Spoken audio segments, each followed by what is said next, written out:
I'm Wayne Cunningham here at the 2014 New York Auto Show, taking a look at the Land Rover Discovery Vision concept. This is actually the most interesting concept here at the show. Land Rover's done something pretty spectacular, not only in styling, but in technology. There's a lot of really interesting off-roading technology built into the front of this car.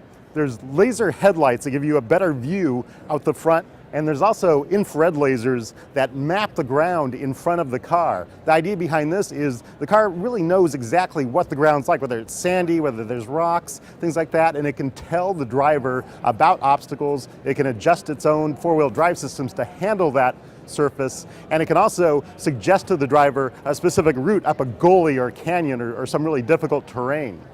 Now, under the front of this concept, there are cameras looking at the ground, and the image from those cameras is actually projected onto the windshield. This is kind of an augmented reality thing.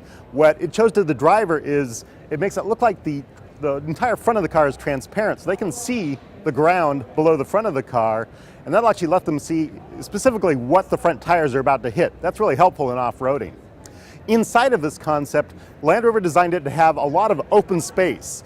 And what we're seeing in this particular configuration is they have room for 7 adults in 3 rows of seating.